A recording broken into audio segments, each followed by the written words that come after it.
Bradley Lemon says, I'm just getting started in FPV. I purchased the Radiomaster Boxer and I've been practicing in liftoff. I'm looking to build my first drone and would like some advice. Should I go with your 250-gram build or your 5-inch build? Well,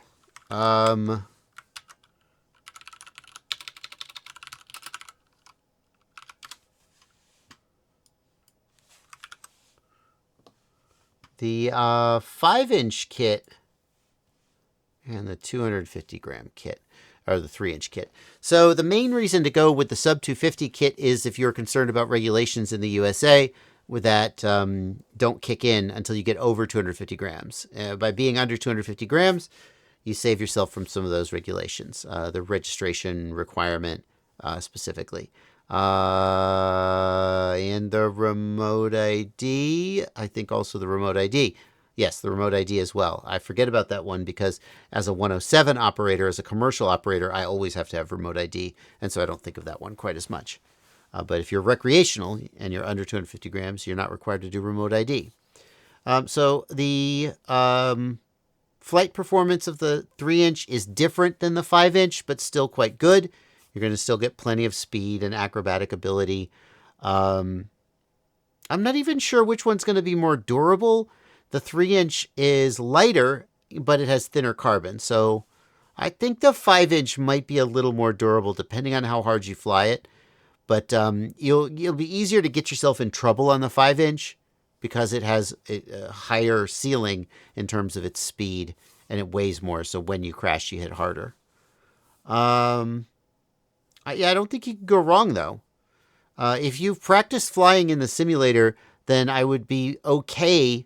I mean, assuming you actually know how to fly, I would be okay letting you fly either of these as long as you have the judgment to do so safely. I think the main question is whether you want to be under 250 grams or not.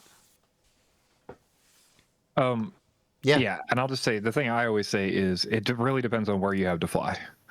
So you really need to look at where you are and where you can go fly, how often you're going to get to go there, how often you're going to want to go there to fly, right?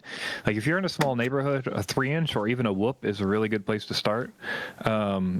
Like I see videos all the time of people flying 5-inch drones over their cul-de-sac, and they're flying over cars, and they're flying over people, and they're flying over houses, and anybody's drone can fail safe at any time. A motor could break, an ESC could fry.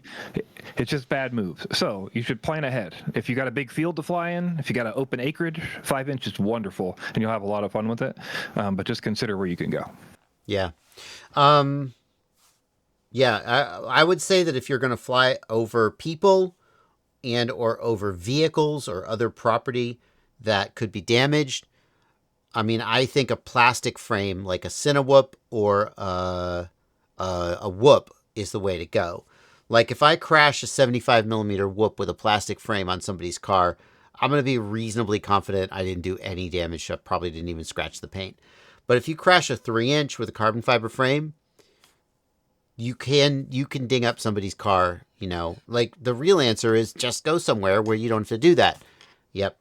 But if you're in a situation where the only place you have to fly involves some of that risk, then you gotta be real good friends with a Whoop, and at least then if you crash, you're not doing any harm.